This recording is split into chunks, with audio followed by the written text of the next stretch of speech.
வணக்கம் and welcome to the show with me Vijay Daya and Roshini. இந்த ஷோல நம்ம டெய்லி சினிமா அப்டேட்ஸ் தான் வந்து என்னன்னு பார்த்துட்டு இருக்கோம். அந்த வகையில இன்னைக்கான முதல் செய்தி என்ன ஜாலியா பாட்டு பாடிட்டு இருக்க? இன்னைக்கு என்னெல்லாம் பண்ண போறாரோ. ஆமா, நித்யா மேனன் அவர்கள் என்ன சொல்லிருக்காங்க தெரியுமா?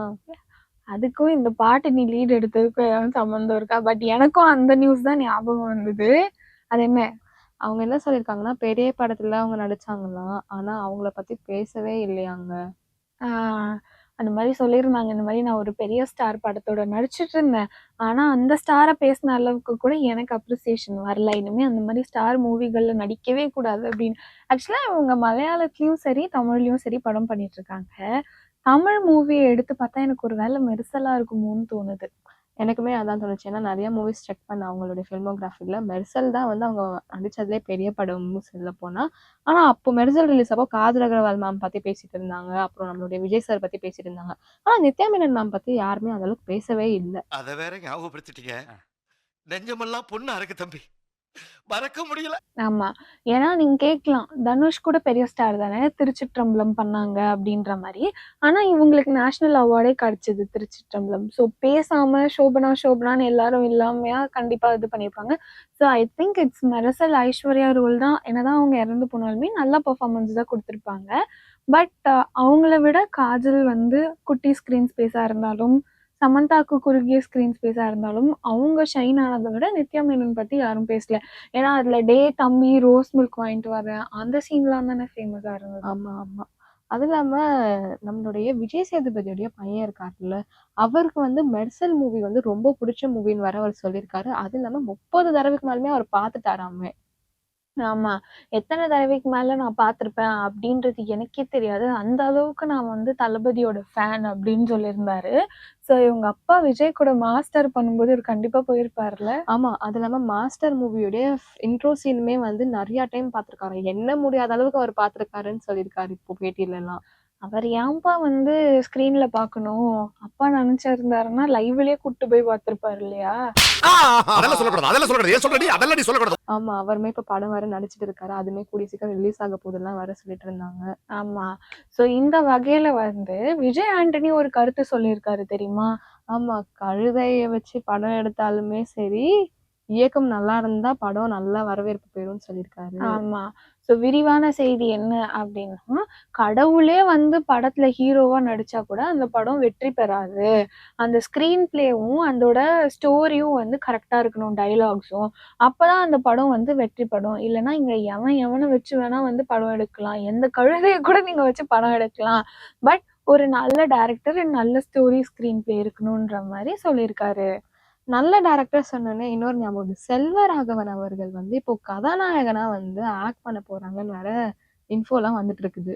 ஆமா, ஆல்ரெடி செல்வராகவனை பல பரிமாணங்கள்ல நம்ம வந்து பார்த்துட்டு இருந்தோம். அண்ட் வந்து பொன்னி அப்படின்ற ஒரு படத்துல வந்து அவர் லீடாவே பண்ணியிருந்தாரு, கீர்த்தி சுரேஷ்க்கு ஆப்போசிட்டா ஒரு ஹியூஜ் சப்போர்ட்டிங் ரோல். ஸோ கொஞ்சம் கொஞ்சமா சப்போர்ட்டிங் ரோல் பண்ணி இப்போ ப்ராமினன்ஸா பண்ணிட்டு இருக்காரு. இப்போ அவர் வந்து ஹீரோவா நடிக்கிறது வந்து பல ஆடியன்ஸ்க்கு வந்து ஷாக்காக தான் இருக்கும். ஏன்னா அவர் ஹீரோவா நடிக்கிறாருன்னா அவருக்கு ஏற்ற ஜோடி போடணும், அந்த மாதிரி ஒரு கதைக்களம் இருக்கும் இல்லையா? ஆமா, டென்னிஸ் மஞ்சுநாத்தோடைய இயக்கத்துல தான் அவர் நடிக்க போறாங்க. அதுக்கான பூஜையுமே போட்டுட்டு ரிலீஸ் எல்லாம் பண்ணிருக்காங்க, போட்டோஸ் எல்லாமே. ஆமா, அந்த போட்டோஸ் எல்லாமே நீங்க பார்த்திருப்பீங்க. அண்ட் டென்னிஸ் மஞ்சுநாத் வந்து என்ன படம் எடுத்திருந்தாரு அப்படின்னா, முன்னாடி வந்து ட்ரிப், அப்புறம் தூக்குதுறை. எஸ், இந்த 2 படம் வந்து எடுத்திருக்காரு. இந்த வகையில பாத்தீங்க அப்படின்னா, மம்முட்டி இருக்காரு இல்லையா, அவர் வந்து 50 டெக்கேட்ஸ் இன் மலையாளம் இண்டஸ்ட்ரி வந்து அவருக்கு முடிஞ்சிருக்கா.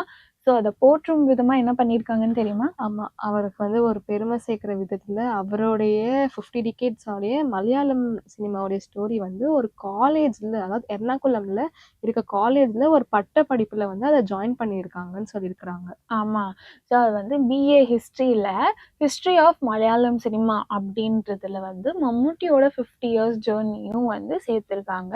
ஸோ இது மம்முட்டி கிடைச்ச மிகப்பெரிய அங்கீகாரம் அப்படின்னு தான் வந்து சொல்லலாம். செலிப்ரேட் பண்ணிட்டு வந்துட்டு இருக்கிறாங்க இது இல்லாம. ஓகே, ஸோ அங்கீகாரத்தை பத்தி பேசணும் அப்படின்னா இன்னொரு அங்கீகாரமும் இருந்தது. நம்ம தக்லை ஃபேக்டர் கமல்ஹாசன் இருக்காருல்ல, அவருக்கு ஆஸ்கர்லேருந்து இன்வைட் வந்தது ஒன் ஆஃப் த ஜூரி மெம்பரா. இப்போ இப்போ தக் லைஃப் படம் வந்து ஓடிடில ரிலீஸ் ஆயிடுச்சு தெரியுமா? ஆமா, நெட்ஃப்ளிக்ஸ்ல தான் ரிலீஸ் பண்ண போறாங்க. நாங்க அதுக்கெல்லாம் வேற ஃபைன்லாம் பே பண்ணணும் நாங்க. லாஸ்ட்ல ரிலீஸ் பண்ணிட்டாங்க இப்போ. ஆமா. ஸோ இன்னைக்கு தான் அந்த படம் வந்து வெளிவந்திருக்கு. ஸோ யாராவது தியேட்டர்ல மிஸ் பண்ணியிருந்தீங்க அப்படின்னா, மறக்காம ஓடிடில போய் அந்த படத்த பார்த்துட்டு உங்களுக்கு புடிச்சிருக்கா இல்லையான்னு சொல்லலாம். ஸோ என்னதான் வந்து தியேட்டர்ல ஒரு படம் வந்தாலுமே, ஓடிடிலயும் இப்போ படங்கள் வந்து வெளிவந்து ஒரு சக்சஸ குடுக்குது. ஸோ இப்போ தக் லைஃப் வந்து சக்சஸ் குடுக்குமா இல்லையா அப்படின்றத நம்ம பொறுத்திருந்து தான் பார்க்கணும். அந்த வகையில பார்த்தோம்னா, நாளைக்கு ரிலீஸ் ஆக வேண்டிய ஒரு படம் இருக்கு. என்ன படம்னு தெரியுமா? 3 BHK. ஆமா. ஸோ அந்த படத்துல ஜோடியா வந்து தேவயானியும், சரத்குமாரும் நடிக்கிறாங்க. ஏற்கனவே சூரியவம்சம்னு ஹிட் படத்த குடுத்தாங்க. இவங்க 5க்கும் மேற்பட்ட படங்கள்ல ஒண்ணா நடிச்சிருக்காங்களாம். இப்போ வந்து தேவயானி விழால ஒண்ணு பேசியிருக்காங்க. அது என்னன்னு தெரியுமா? தெரியும். அவங்க என்ன சொல்லியிருக்காங்கன்னா, சரத்குமார் சாருமே நானுமே நடிக்கணும்னா அவ்வளோ ஈஸி இல்ல. அதுக்கு ஸ்கிரிப்ட் ஒர்க்லாம் பெருசா பண்ணணும் எல்லாருமே சொல்லியிருக்காங்க. அது இல்லாம அவங்க 2 பேரும் இவ்ளோ வருஷம்க்கு அப்புறம் ஜாயின் பண்ணி நடிக்கிறது வந்து ஒரு பெரிய இதுதான் எங்களுக்கே. எங்களுக்கே வந்து ஆச்சரியமான விஷயம் இது. இவ்ளோ வருஷம்க்கு அப்புறம் 2 பேரும் சேர்ந்து திருப்பி ஒரு சக்சஸான மூவி குடுக்க போறோம் சொல்லியிருக்காங்க. ஸோ மேலும் தகவல் என்ன அப்படின்னா, இந்த படமும் வந்து டூரிஸ்ட் ஃபேமிலி மாரியே ஒரு ஃபீல் குட் படமா இருக்கும் அப்படின்னும், நாங்க வந்து நல்ல படங்கள் குடுக்கணும்னு நெனைக்கிறோம்.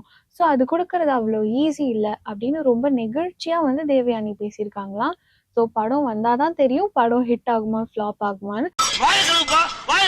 பட் தியேட்டர், ட்ரெய்லர், டீசருக்குலாம் எப்படி இருக்கு ரெஸ்பான்ஸ்? ரெஸ்பான்ஸ் எல்லாமே சூப்பரா இருக்கு. எல்லாருமே சொல்லிட்டு வராங்க. கமெண்ட் செக்ஷன்லயுமே டூரிஸ்ட் ஃபேமிலியோட நெக்ஸ்ட் பார்ட்டா இருக்கும் ஒரு சில பேர் சொல்லிட்டு வந்திருக்காங்க.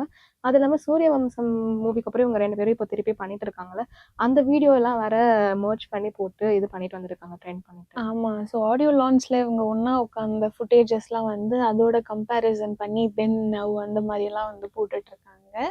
ஸோ பார்ப்போம். சித்தார்த் அண்ட் மீதா ரகுநாத் வந்து ஒரு ஃபேமிலி ஸ்டோரியா வந்து இது எப்படி இருக்குன்னா, ஃபேமிலி ஸ்டோரியா வந்தது தான் டூரிஸ்ட் ஃபேமிலியும். பட் வந்து இன்னி வரைக்கும் பேசப்பட்டுட்டு இருக்கு. ஸோ 3 BHKயும் அப்படி பேசப்படும்னு நம்புறோன்ற மாரி சொல்லியிருக்காங்க. அந்த வகையில இன்னைக்கான செய்தி எல்லாமே நாங்க உங்களுக்கு வந்து சொல்லிட்டோம். உங்களுக்கு இந்த வீடியோ பிடிச்சிருந்தா லைக் பண்ணுங்க, சப்ஸ்கிரைப் பண்ணுங்க, மறக்காம உங்க ஃப்ரெண்ட்ஸ்க்கு ஷேர் பண்ணுங்க. மீண்டும் நாளைக்கு நிறைய சினிமா செய்திகளுடன் உங்களை வந்து சந்திக்கும் வரை this is Vijay Daya and Roshini. Signing off.